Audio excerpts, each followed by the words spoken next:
hi everyone. First of all, thank you to the Longevity Conference for giving me this opportunity here. I'm really afraid that my talk will not take the designated time, so I'm happy that we spent some time actually messing around with the slides and the AV not working. I also made notes to myself. I was going through the talks yesterday and today. One is I almost always get the order of the talks wrong because it's a tough act to go after, Matt and David with the kind of talks they did. So, it's a note to myself and to Deepak, don't put me after tough speakers next time. And then I wish Medicine 4.0 was here today because after those two talks, I'm thoroughly confused. I need someone to disambiguate because there is biological clock, there is no biological clock. How do we bring the two together? There's supplementations. Supplementations are useless. After Matt's talk, I was thinking, what's going to happen to all the companies that are trying to sell longevity supplements here and outside? And then I'm thinking, maybe supplements make sense after all. I'm the least clinical person here probably in this auditorium, clinical person. And I think that what I'm going to walk you through, represents maybe the confusion that most of us have is how does what longevity is trying to do or longevity science trying to do apply to the millions of us who are just confused with what all this data, diagnostics, etc. means. A lot of this is work that we are doing at 1MG, and I'll walk you through this work. But my talk is probably the least technical, clinical of all the talks that you sit through, and mostly storytelling. So bear with me. I'll walk you through the story. There's this patient, who seems to be enjoying, the idyllic surroundings. But unbeknownst to her, or the patient, there's an issue going on underneath. There's a monitoring team that observes, monitors what's going on, actually quickly isolates the issue, makes an intervention, and everything goes back to normal. If you thought I was describing Medicine 4.0, you're absolutely wrong. I'm actually describing Systems 1.0. And almost every big company on this planet that runs large-scale systems applies some amazing technology to keep systems up and running.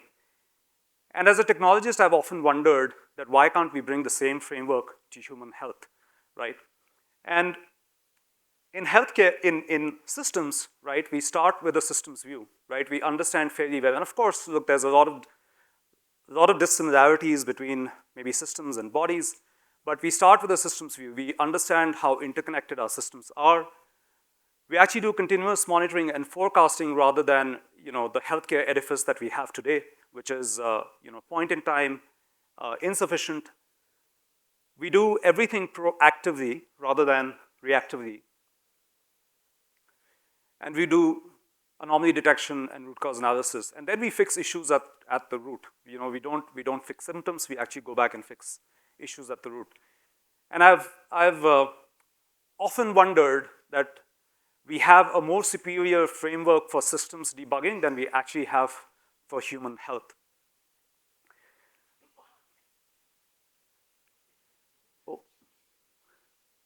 So, as we started to contemplate and think about this problem and think about, how does healthcare,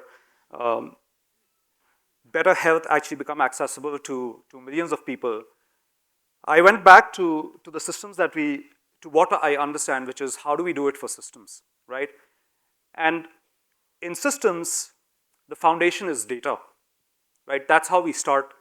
And we collect data for systems at a really, really large scale. And this is just data at 1MG, right? So forget the rate at which companies like Google, et cetera, would be collecting this data. We collect data from thousands of sources, millions of data points every minute. And this is just one of the systems, by the way. If we put everything that we collect from, let's say, user actions, systems, business, transactions, et cetera, we collect probably 10 times the amount of data that I have listed here. We collect it extremely frequently, sometimes at a millisecond scale across the board. And we do it ubiquitously. In fact, today when we run systems, we don't even have to think about data collection. It has become part of the infrastructure that we have, that we worked on. And we don't really have to touch the actual application to see what's happening. Contrastingly in health, and I don't need to preach to the choir here, but contrastingly in health, this is a challenge we deal with.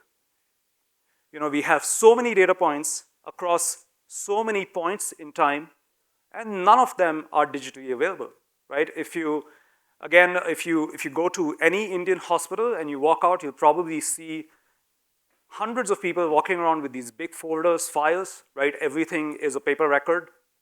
If you go to a doctor and the doctor asks you the simple question that what are other conditions that you have, you actually have to flip through all the different things and the prescriptions, and you have to figure out, what medications were you on, what were the vitals maybe 3 months ago, what was your diagnostic profile, and forget even getting a systemic sense of what the behavioral and environmental data is, right? It just doesn't exist. Frequency and adherence are poor as well. There is no protocol, actually, there is and there isn't. There's no protocol for how frequently you should get these tests done. If you were here when Nitin was talking about his protocol, he's getting it done quarterly. If you ask me, I probably get a health check done 6 months to a year. Many of us here probably haven't gotten tested in maybe many years, and forget images and scans, etc., right? And wearables, wearables are the hot thing, but extremely poor retention. Most wearables are actually discarded after 6 months of use and never put back on again.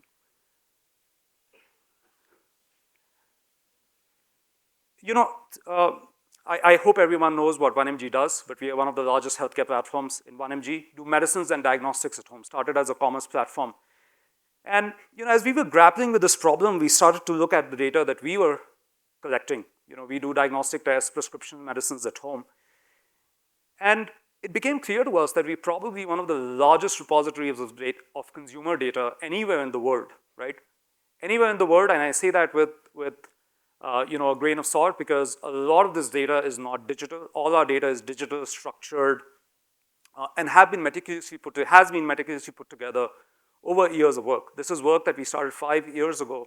And one of the biggest problems we faced was actually finding algorithms and standards that would make us put this data together in a structured, consistent format. So as we started to look at this data, across millions of patients, by the way, the amount of data we have is larger than many countries that exist. As we started to put together this data, we built some of the first state-of-the-art algorithms when it comes to prescription digitization. Many people here from Western countries would not understand this, but in India, 85–90% of prescriptions are still handwritten. You go to a doctor's office and you actually get a piece of art rather than a prescription that's legible. And I'm not joking. Our algorithm is actually built on not handwriting recognition or OCR character recognition. It's actually built on pattern recognition, art pattern recognition. I'm really not joking. We actually use an image detection algorithm which works not on OCR but on art detection. And we started to say, what do we bring to this longevity game, or let's say healthcare game, forget longevity for now, but what do we bring to this healthcare game? And we felt that the biggest value that we can bring is bring all this data together because we know how to do it for systems. So we started to put all this data together, but once you have the data, what do you do? And, we print it out, double-spaced, single-sided, because that's what we do in healthcare. In fact, when we moved back from the US in 2014, I used to go to Palo Alto Medical Foundation for people here from San Francisco. And I asked them for my healthcare data, and they actually gave me some 600 pages of medical history because they couldn't give it to me in any format, right? And so I brought it, and it sat on my shelf for many years. But what can we really do? And this is what we do in systems. We actually collate the data, we visualize the data, and we model the data. And this is just one of the data collation stacks that we run at 1mg, just one. We have many of these. And data collation for systems is actually an $80 billion plus industry. And I would like everyone to think about that. What if we built a data collation stack for healthcare, right? How would it be different, right? Imagine the opportunities it would unlock. And I hope everyone here is not just looking for longevity interventions to live longer, but also for opportunities that can actually make more longevity interventions happen. We visualize, and this is where we've been doing a tremendous amount of work because we got the correlation part figured out, right? So what we said was, and again, there's a health score mentioned here, and we debated intensely because one of the things that we really believe strongly at 1MG is that we don't want to put anything out there which is not research-backed, right? And this is something that really needs to happen for longevity science, is that we need to be really grounded in research. So we debated intensely about the score because the score actually doesn't exist in healthcare. There is no human body score. And there's ASCVD, there's maybe a metabolic score, et cetera. But then we said that, you know, what if we actually went out there honestly and told people that the score doesn't indicate good or bad, it's basically just a baseline that you can track your own trend against. And when we started to put out these scores, we started to notice something really cool happen.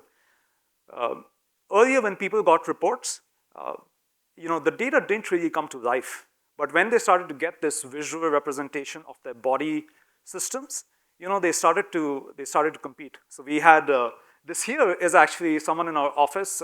This is his parents. They got tested the same day, got different scores, and they said, you know, why is my score worse? And they started to look into it and started to work on interventions that could improve their scores. You know, if you are a perimenopause female, right, you can actually look at your score, you can look at your parameters differently. You can look at, let's say, your hormones, you can look at what's happening, and you can talk to, you know, an LLM to actually find out more about what this means personally to you. Not a perimenopause female, but a fitness-oriented male. You know, we are the first platform that's going to bring biomarker prescription and wearable data together to actually give you a more complete sense of what your body systems look like. And then for me, so this happened recently. I got my test done some time back, part of a regular check, and my liver parameters were off. And you know, in a normal scenario, for any one of us, you would have gotten a PDF report, but I was, of course, fortunate because I had all my data actually tracked over the years, right? And I could see that while my liver parameters traditionally have been okay, there was a big spike. Of course, I have access to, you know, a great team of coaches, you know, healthcare professionals. Oh, by the way, I was also able to go back to my scans that were done a year ago, which could have indicated if there was something brewing, but they were clean as well. And so with the doctors at 1MG or the clinicians at 1MG, I was able to go back, figure out a plan of action, execute it, and get back to what we call a regular state. And this is something that we want to make available for everyone here, because before we get to longevity interventions, these interventions are here, available, and now. Again, if you have all this data, you can model the hell out of it. And I'm not going to talk about simple models, but we are in the process of actually doing digital twin generation. So the way we are thinking about it is that the amount of data points we have, we can start to find consumers who are very similar in biomarker data to you, but are missing some key parameters. And for that, using that, we can generate synthetic data. We can start to say, hey, someone's ahead of you in their cycle. Where are you going to trend? And we can start to suggest interventions that are very, very real. So we have data and we have visualization. Are we done at that point? And I feel, again, I feel systems engineering actually presents a great opportunity. You know, in systems, when systems generate alerts, data, et cetera, we don't go back to an engineer. We actually go back to a cross-functional, expert called, in system parlance, it's called a site reliability engineer or a network operations team, right? Someone who understands the broad scope of what you're up against. And I feel this is a huge challenge in healthcare because, and this is something that we spoke about in Medicine 4.0 as well, that we need to fundamentally change who is the person who's looking at this data and giving us advice. And this person has to be a holistic health partner who looks at not just the biomarker data, but the environmental behavioral data as well.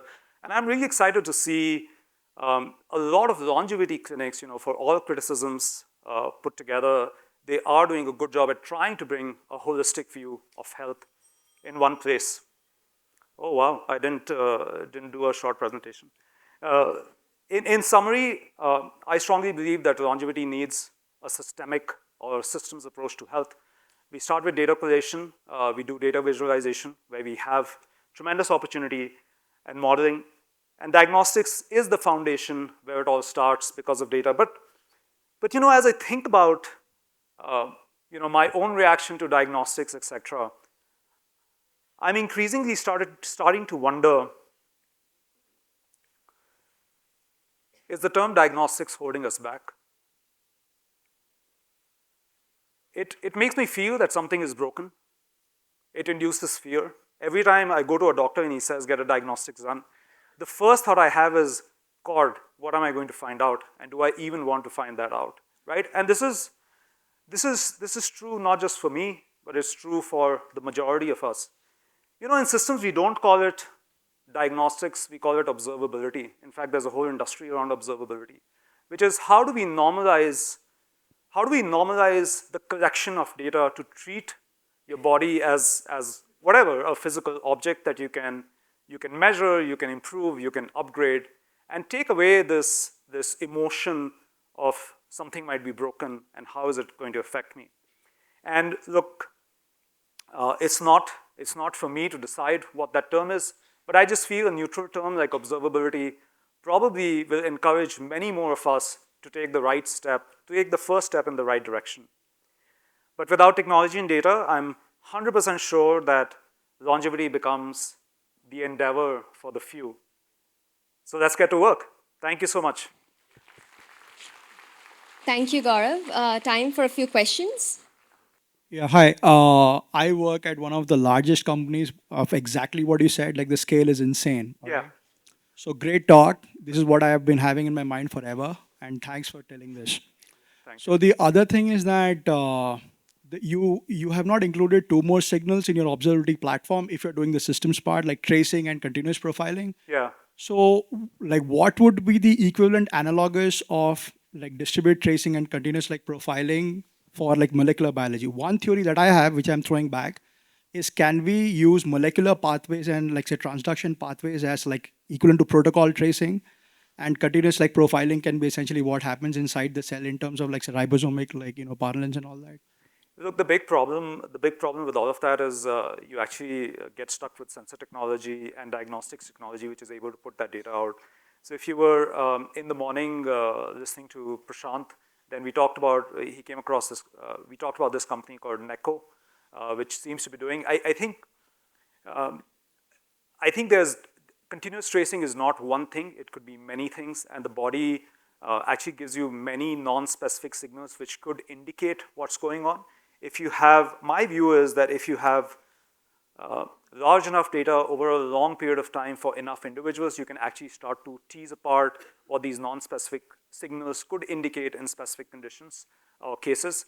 I feel at least for the next few years, a lot of the continuous monitoring signals will be around wearable data, and wearables themselves are becoming better and better in terms of what they're starting to measure. It started with resting heart rate and steps, or maybe not even resting heart rate, but just steps.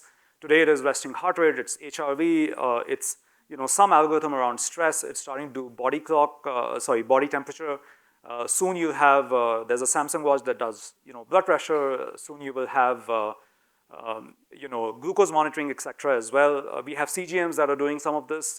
We have CGMs, not CGMs, but we have interstitial monitors that are measuring other parameters as well. So I think before we get to the biological stuff, there'll be a lot of just plain pathological stuff that will come into the continuous monitoring framework. Namaste, Gaurav. I'm here. Hi. Your left. Hi. First of all, very insightful talk. Thank you. And I think, although you said it was least clinical, but most of us here would agree that it was a good break from the scientific jargon thrown at us since morning.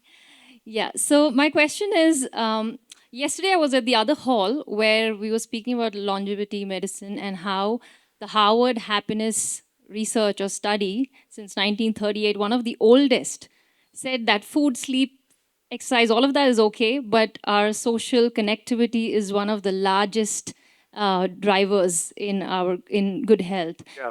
And so there are so many factors that I notice as I'm a yoga educator. You know, social connections, emotional highs, lows, even something as simple as stress. Many times we're not able to, really get data on these. So how do you see diagnostics can somewhere sort of bridge this? Because Yeah. your talk was about Yeah. systems and humans being analogous, Yeah. whereas I feel there's a big gap. Yeah, I feel so. That's a great point actually, and I feel that again. One of the things, one of the reasons why maybe the term diagnostic itself doesn't lend itself very well to what we are trying to do with human health, is that it actually limits your scope to maybe what's biologically happening and what's biologically available, and an over emphasis on measuring those. I strongly believe that diagnostics or observability needs to expand to not just the biomarkers but also the social markers, which maybe are not connected through, the standard blood wires and other mechanisms, but maybe through simple questionnaires. And if you talk about let's say stress and connectivity driving human happiness and maybe longevity by keeping inflammation low, etc., there's actually enough questionnaires that exist which can ask, when was the last time you felt like you had a meaningful connection, conversation, etc., which give great indicators. Now, again, point in time may not be good enough, but if you measure these and if you can ask these questions over time, then you start to get a signal. And if you do it at a large enough scale, you start to understand that who are the people who are actually not following maybe the average pattern of how many connections a human being goes through in, let's say, a week, month, or day. And this is where I feel that platforms like 1MG have a really important role to play, because we are not just a transaction platform, but we're sort of like a full service platform, bringing people together, and you don't have to do anything different to actually track anything. You can come while you're, let's say, getting your medicines for the day, we can ask you a simple question: hey, how many meaningful connections you had last week, right? Becomes a non-intrusive way for you to give us data. So to recap, I think the definition of diagnostics needs to expand, needs to bring in environmental factors more and more than it does today. And B, I think that platforms will have an increasingly important role to play in trying to build a complete picture of an individual. Thank you. Really hope to see that happening. Thank you. Gaurav, to your right. I can hear you. You struck a very important point there of observation. And observation changes the observed. Yep. You observe with greater precision, you change the observed even with to a greater extent. That's right. So if we were to have, say, this body being measured as far as blood pressure is concerned 24/7, there is a 100% chance that I'm stamped as hypertensive some time of the day or so. Yep. In clinic, where I treat patients, anybody who has hypertension is hypertensive for life. Yeah. You understand Yep. what I'm saying? Absolutely. That we are telling this machine, which is the only self-correcting machine, as the lady mentioned there, that this is not like a system. System doesn't have self-correcting mechanisms unless you put it. That's right. This already has built-in mechanisms. That's right. You will have a lot more diseased individuals. Yep. And that's an anathema for a medical person. That's right. I exist in society for my irrelevance. And if I were to give one example, incidence of cancer in United States is 360 individuals per 100,000. In our cities, it is 100 per 100,000. And the life expectancy after 10 years, somebody crosses 10 years, in United States, in men is 75, in women it is 79. In India, one who crosses 10-year mark, the life expectancy is 74 in men and 78 in women. How are we different? So aging-related cancer should have been more, but it is not. we create disease in society by greater observation. Unless there is solid evidence that I have observed and I have not observed in a randomized setting and there are less number of dead bodies on the site that is observed. Unless that kind of evidence exists, no question of observation. Absolutely, absolutely. Great point. Thank you so much for making this point. We're running out of time, so we'll follow up with questions maybe in the one of breaks or thank you once again, Gaurav.